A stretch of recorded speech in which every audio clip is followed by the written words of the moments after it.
हिंदुस्तान के सभी युवा फ्रेंड्स को मेरा नमस्कार।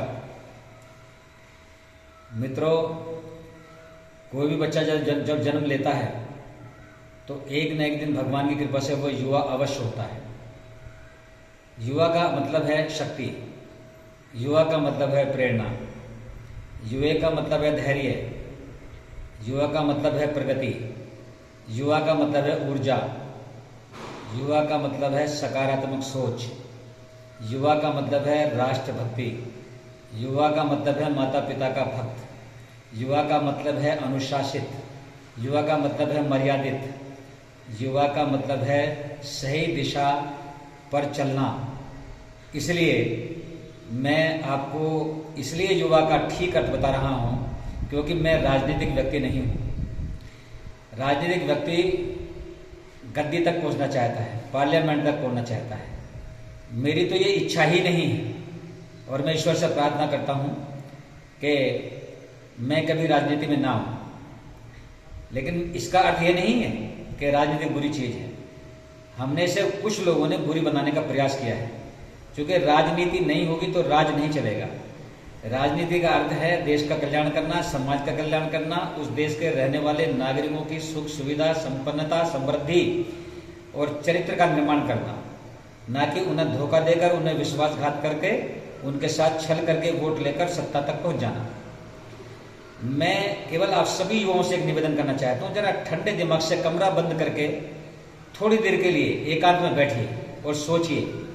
जो लोग देश के प्रधानमंत्री को गाली दे रहे हैं, जो लोग सनातन धर्म को गाली दे रहे हैं, जो लोग अभी जिन्होंने अब समाज के लिए अभी तक उनका किसी भी प्रकार का योगदान नहीं रहा है, उन्होंने जीवन में अपने में कभी कोई वृक्ष नहीं लगाया है, उन्होंने माता पिता का सम्मान नहीं किया है, उन्होंने सही ढंग से शिक्षा ग्रहण नहीं की है, जो लोग समाज में नहीं बैठते हैं, जिन्हें अपनी दिशा और दशा के बारे में पता नहीं है, क्या वो विद्यार्थियों के बारे में सोचेंगे?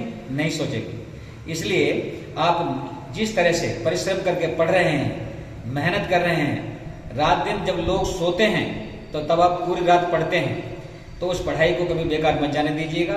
और एक बात की ओर मैं आपका ध्यान आकर्षित करना चाहता हूं, इसे कभी भूलिएगा मत। ये जितने भी आंदोलन हो रहे हैं ना, जैसे काकरोच आंदोलन हो रहा है, ये केवल देश में को बांग्लादेश बनाना, देश को नेपाल बनाना, देश को श्रीलंका बनाना, ये इनकी योजना है। तख्ता पलट करके और उन लोगों को देश की गद्दी पर बैठाना जो देश का हित नहीं चाहते, केवल अपना ही हित चाहते हैं। जैसे एक महिला आई थी, वो प्रोफेसर है, कहने के लिए हिंदू है, उसने किसी मुसलमान से शादी की है, उसमें हमें कोई ऐतराज नहीं है, जहां आपका दिल करे वहां आप शादी कीजिए। लेकिन वो कहती है कि केवल अल्लाह का नाम रहेगा। अरे भाई, अल्लाह का नाम रहेगा, तू क्या कहते हैं अल्लाह का नाम रहेगा? अल्लाह का नाम तो रहेगा ही। अल्लाह कहते हैं ईश्वर को, अल्लाह कहते हैं परमात्मा को। भाषा का अंतर है केवल। परमात्मा था, परमात्मा है और परमात्मा रहेगा। तेरे कहने से क्या होगा? लेकिन उसका भाव यह है कि यहां पर केवल इस्लाम रहेगा। यह प्रकृति के विरुद्ध है। प्रकृति का नियम है परिवर्तन और भिन्नता। एक जगह पूरी दुनिया में ना तो सनातन धर्म को मानने वाले हो सकते हैं, ना ईसाई धर्म को मानने वाले हो सकते हैं, ना मुसलमान धर्म को मानने वाले हो सकते हैं, ना बौद्ध धर्म को मानने वाले हो सकते हैं।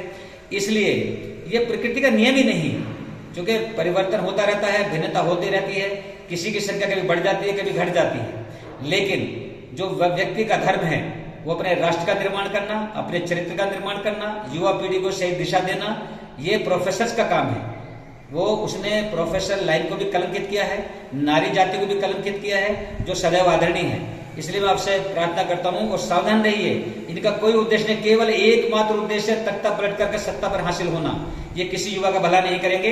इस समय जो देश में सरकार बैठ रही है वो देश का सर्वांगीण विकास कर रही है, इसका पक्का विश्वास कीजिए। और किसी के लालच में आकर, किसी के बहकावे में आकर आप कुकृत्य मत कीजिएगा। अपने मस्तिष्क का प्रयोग कीजिएगा, आंखें खोल कर रखिएगा, कान खोल कर रखिएगा। इतना निवेदन करते हुए फ्रेंड्स, मैं आप सबको नमस्कार करता हूं और आपकी युवा शक्ति को प्रणाम करता हूं। आप देश की प्रगति के बारे में सोचिए। धन्यवाद।